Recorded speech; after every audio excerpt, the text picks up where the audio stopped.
Well, Miss Ullman, it's so wonderful to be here with you. Thank you. And you know, last night you invited me to your living room at the Oslo, and I've provided you a garden today so that we can continue our chat.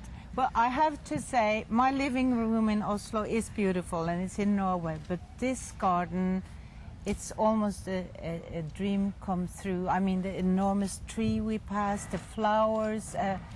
I feel so privileged and so blessed. Thank you for inviting me here. We're happy to have you in our garden and in Sarasota.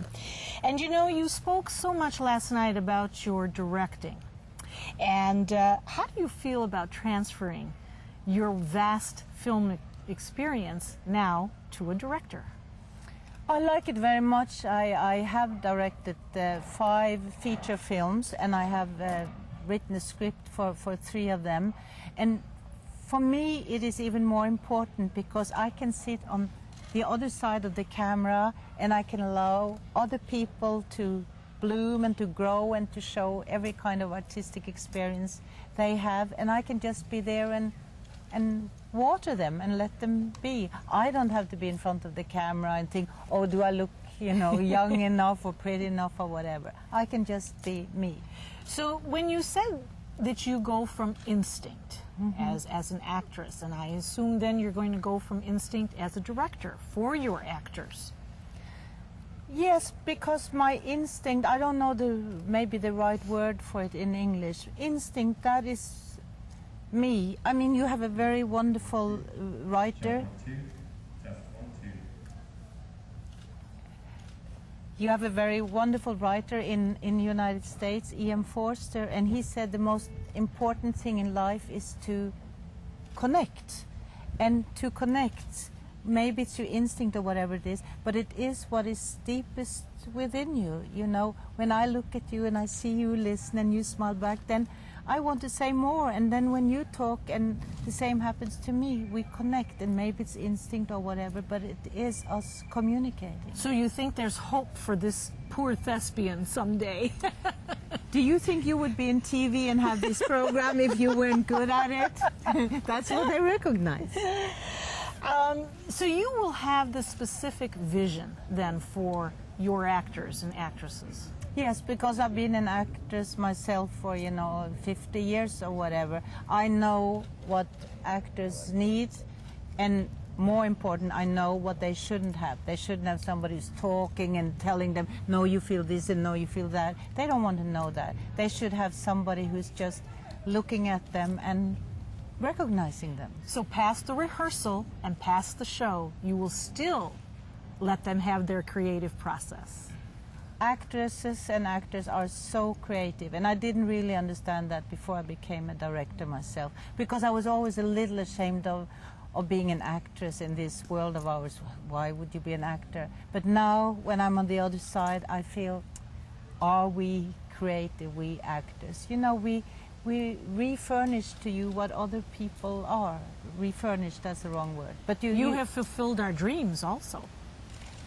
Well, you know, when we go to movie houses, that's where the dreams should be fulfilled, and I'm so happy that I've been part of that art for so many years. Well, you're going to be directing Streetcar Named Desire, which is a classic of classics. What would be your next project after that? Well, actually, Streetcar Named Desire, which will be in the theater and with Kate Blanchett playing Blanche, that is not happening before next year, first in Sydney and then in Washington, then New York. So before that, I'm going to go back to acting, and I'm going to do a German film. Oh, how wonderful. But speaking in English, because it's also an English-speaking film. How wonderful.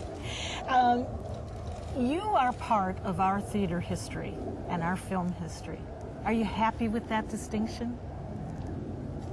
Yes, I'm happy because I got to do what I always did as a child, and I got to do that as a grown-up, and I could earn a living. I could send my daughter through university. I earned money on it, and I have the same joy. I mean, can you imagine doing Getting the same, paid. getting paid for Yes. doing what is your hobby, and yeah, and that's what I have. And each time I think, no, it's over. Look at my age. No, it's over. Then something new happens. I pick up the phone and they say, oh, it's Kate. I want to do Streetcar Named Desire. Will you direct me? It's never over. Wonderful. Would you ever direct a movie that you actually starred in? No, I would never do that, because if you are a director, you have to be on the other side. You have to view everybody from the other side. And if I was starring in it, you know, I would, in the editing room, cutting the movie, I would think, oh, I'm so good here, I think I'll keep that, even if it wasn't right for the movie. You know, we are vain, we actors too. Is there an elusive role out there that you haven't played and you would love to? No, not at all. No? No, I just want to be happy and to connect whatever I'm doing. And you certainly do that well. You know, Thank last you. night at the Oslo, you just engaged us so beautifully, and you spoke about scenes from a marriage.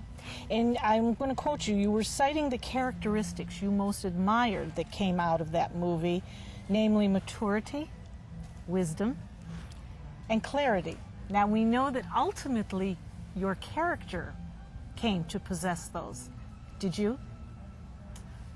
Well, I've been striving for that. I still have a way to go, but you know, it's something good about growing older, because you can allow yourself to say, wisdom maybe is more important than a straight face and so, and age has really lovely things to give you, and you're not so afraid that you won't succeed in meeting other people, because you can more or less allow yourself to be. Yes, yes. And you know, we're here today to give you much, much due congratulations on the Sarasota Film Festival's Master of the World Cinema Award. But more importantly, from the woman's point of view, there are so many of us that want to thank you for being such a wonderful role model and an icon to us. Thank you so very much, Miss Ullman. Thank you. I was happy to be here with you. Thank you. Thank you.